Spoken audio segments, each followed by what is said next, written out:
Let's talk about strippers. Ooh, not that kind. Paint stripping. Not chicks with big plastic titties. Paint stripping. This hood's had some paint stripping done. By the owner, done some paint stripping. Quite a bit of paint stripping. I think somebody before them did some paint stripping too. They did some paint stripping a long time ago on this hood. Probably a year ago. And it sat around. Now it's very unsavory. I guess one problem for somebody like, wow, is when you strip your paint off of something and you bring it to me in all its naked nudity, like this chunk, how the hell do I know what's the matter with it? I don't know what's the matter. Like I know it's had hood pins put in it that I gotta fix. That somebody used a jackhammer and I don't know what else to put in it. It's got all the holes hammered in it for the snorkel hood scoops in the wrong place. Hey, guys, get away, guys. Come on, get your cat's fat. Come on. Here's a scoop in question. These scoops should sit back chop. Would you cut it out? Generally in the rear brace, there's holes drilled for the studs. Thusly. These scoops, they're going to be way up there. That's where they're staying. I've already had the discussion with the owner. That's the way the old cookie bounces. Oh, just a second. He's going to come on. I got to turn it down. Oh, just come here. Yeah.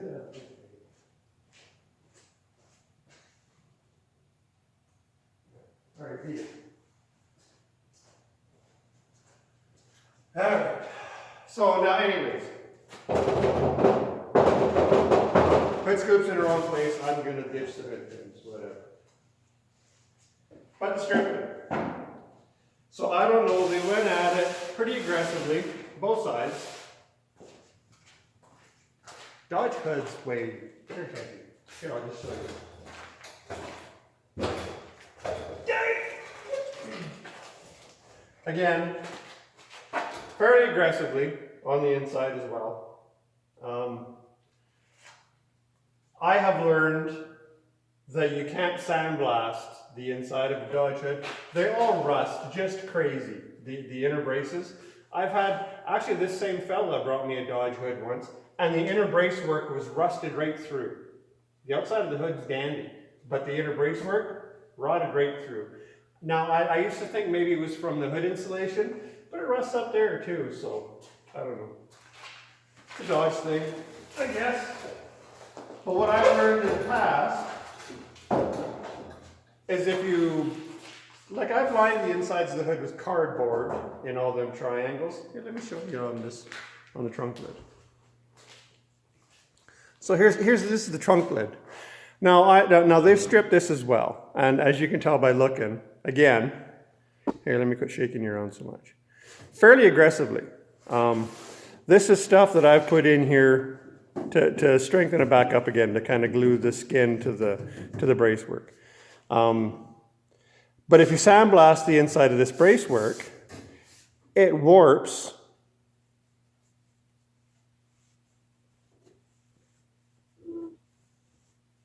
That's kind of cool. Sorry, my bad. It warps and it pulls the skin around. So on the outside of it, again, it's all warped up. But this was a little too much as well. And I'll demonstrate. It is nice that they stripped it.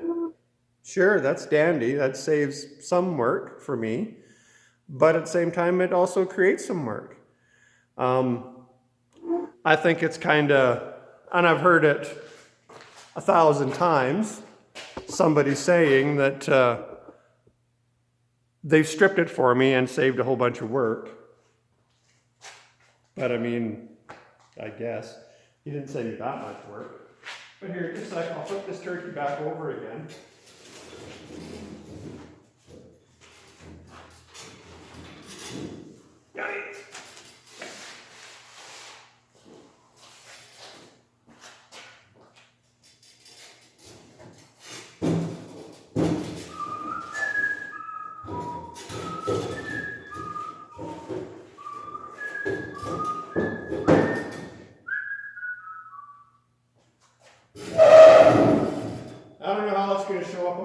Camera.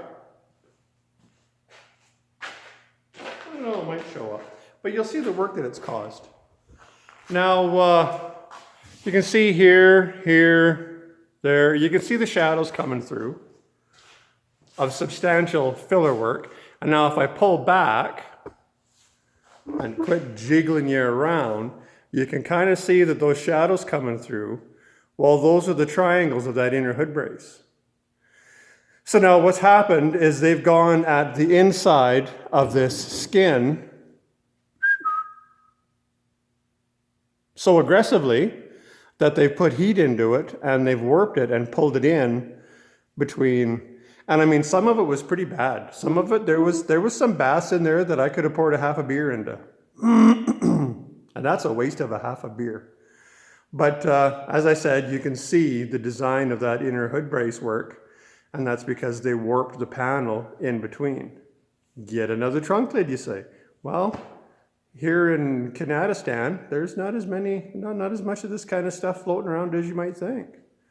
So yeah, that's taken a lot of work. And you know, I keep saying that you get tired of putting product on and then sweeping it up. Well, that's what happens. You put it on and you're gonna wind up sweeping it up. But yeah, I've had to get on the bottom and bump up the low spots.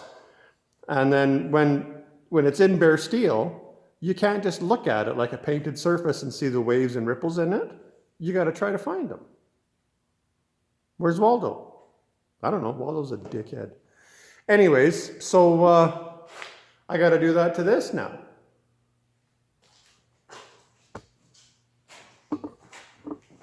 Boy, this is rough, isn't it? Holy hell. Aren't you glad I don't edit? Awesome, hey? But yeah,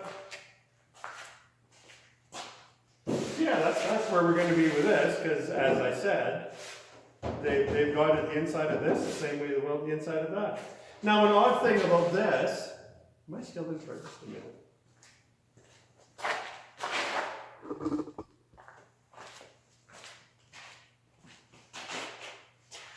An odd thing about this, in the ones that I've seen the trunk lid, is that, I don't know what year they did it, it must have been like 68, 69 they started. All the other trunk lids that I've ever done for darts, and I think I've done probably 12 or 13 darts over the last, since 05. A couple of dusters, darts, Charger, Cuda. There's a lot of damn Dodges in Alberta. Anyways, every other trunk lid that I've worked on, all of them, have been double, whatever you want to call it, double walled, double lined. They've had, the inner brace work has been an entire skin. There hasn't been those triangle holes in the centers cut out. It's been a full stamped inner. Not brace work, not like lace panties on the inside. This is the first one I've done that's had the outer skin exposed on the inside. And thusly, this is the first trunk lid that I've had to do this to on account of strippers being involved. So yeah, when you got to do this, especially in the case of this one, the first thing I'm going to have to do is make a nice smooth surface on it. Because it ain't. So here, just a minute, I'll demonstrate what I got to do.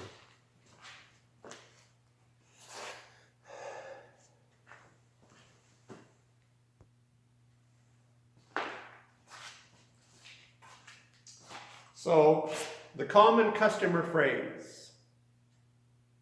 I'll just drop this off and leave it with you and let you work your magic. Well, here's our magic. Sander discussion before, had a soft pad on it. This time, got a hard pad on there. That's a hard pad on there. Here's the magic.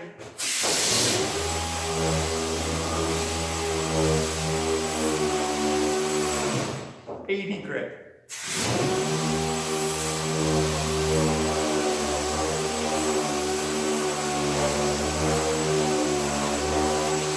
So you gotta go and you gotta get all the shit off. It's got overspray on it.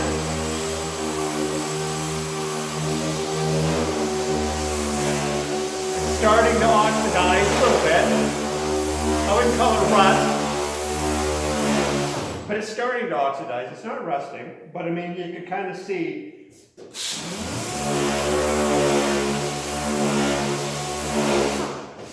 So you can kind of, maybe you can, from here, I can see dark gray and silvery gray. Can you see dark gray and silvery? Maybe over here you can. See it?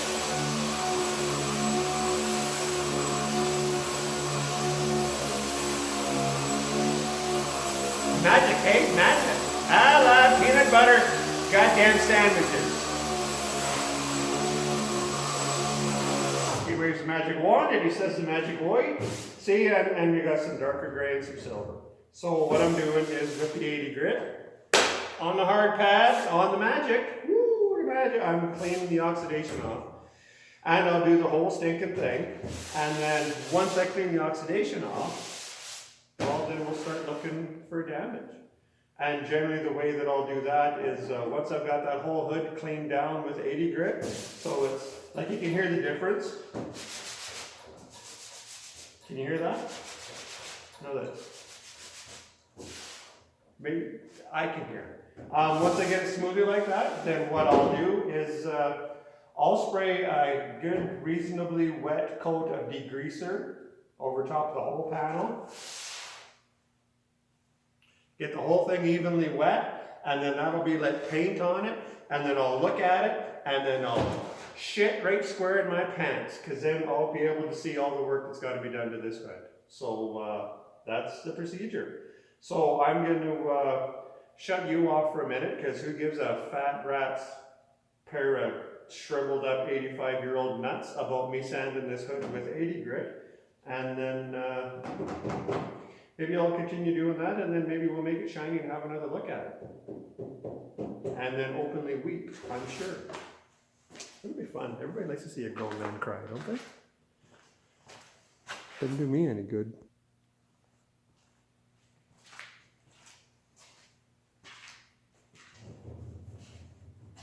Okay, we got off topic here a little bit. Supposed to be talking about strippers. Redheads, blondes, brunettes, etc., etc. It's carpet match the drapes, that kind of stuff. Maybe there is no carpet. Maybe it's just linoleum drapes. Anyway, never mind. Stripping paint off of cars, blasting, paint strippers, the different kinds of blasting. So there is what they call media blasting, there's a few different kinds. Some of them, there's like walnut shells, crushed walnut shells, soda, glass beads, that type of thing. It's considered non-abrasive because it's a fairly soft product, so when it hits the surface, it just kind of explodes and takes paint with it. Now there's glass beads, which are non-abrasive. Don't confuse that with crushed glass, because you can get crushed glass as well. And if the guy you're buying the stuff from doesn't give a shit, then he ain't gonna tell you the difference. And you'll be, if you haven't blasted with crushed glass, that's just like using sand. Now all the softer medias, the walnuts, the sodas, that kind of stuff, they're not gonna get all the rust out. If you got a bunch of surface rust in something that's pitted, it's just in there, they don't get in there and dig it out, because they just go and blow the paint off. And they're not going to blow a whole ton of paint off. They're going to blow a certain thickness of paint off. A little bit of paint, a little bit of primer they'll take off. Because they're not aggressive enough. They're going to have to hit it harder with it. And if it's got 15 paint jobs and 7 coats of primer and 6 pairs of socks on there, it's not going to get that all off, because it's just too thick for that kind of media. You're going to have to get into something more aggressive. And then when you do get into something more aggressive, that's where you get into panel warpage. And people say you get into panel warpage because when you sandblast it, it heats the steel up and it warps it. Well, those people are stupid, because there's no heat involved. It doesn't heat the panel up. Where's the heat? There's no heat. The reason it warps a panel is because it's coming out of the end of your sandblaster at 300 miles an hour, and it's 50 million teeny tiny little hammers hitting it. And every time you hit it with a teeny tiny little hammer, well, it hits it like with a little teeny tiny hammer. So you hit it with the 10 billion hammers, well, you're going to move the surface, aren't you? Ain't you? Or are you? Will you? Yeah, you will. I mean, that's why. Sandblast something and touch it. It ain't hot. It might be screwed, but it ain't hot. And it's just because you're hitting it with 50 billion little teeny tiny little hammers. So if somebody tells you that sandblasting heats the metal up and warps it, quit talking to them. Chemical strippers, they work pretty damn good. You got to make sure you get the surface neutralized with them. I have had vehicles dipped in the past where they take that whole great big carcass and they dunk her in a big tank of jello and whatever the hell it is and suck her out of there and then neutralize it and stuff to dip an entire car shell. That works, that gets every nook and cranny in there. However, that whatever the shit is that they use, it'll seep in between your layers, like where your quarters and stuff, where shit's all welded together. Well, they're going to soak that body in there, probably overnight, and that stuff's going to seep in there. The neutral chemical, whatever they're using, the mouse piss, whatever it is they're using to neutralize it, doesn't always get all the way in there. I worked on a GTX years ago, and it was dipped. And I was probably...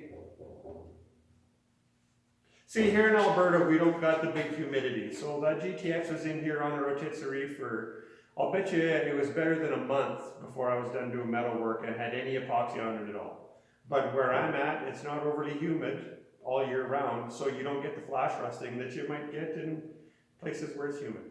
So it is all right. I mean, the thing was still silver steel a month later.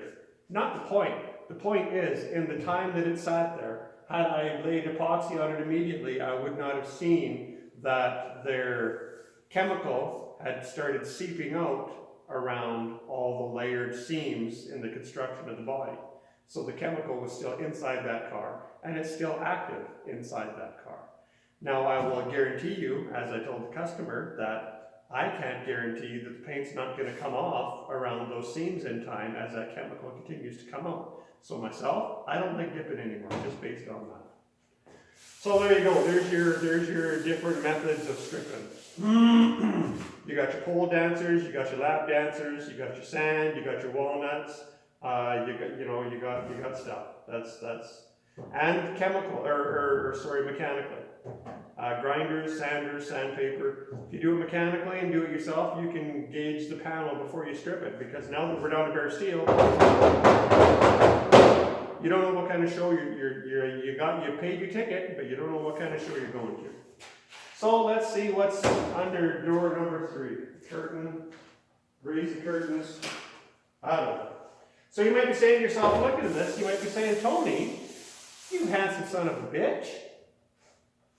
That doesn't look any different than it did before. Well, in the words of Charlie Chaplin, silent felt Charlie. Charlie, you get it? Silent? There we go. Degreaser.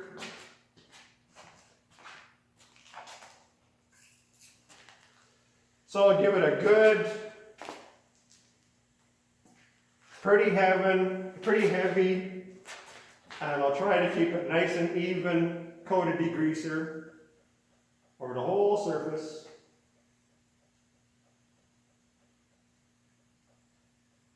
With spin of shine on the whole surface.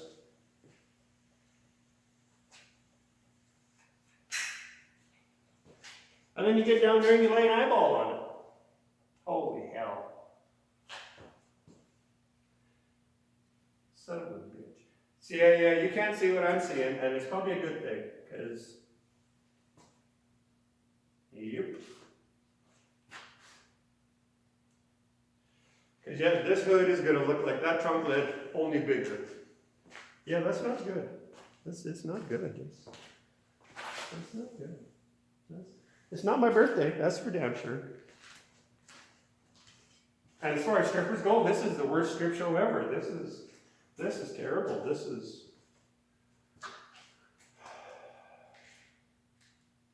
is Uncle Fred coming out on stage. This is bad. Yeah.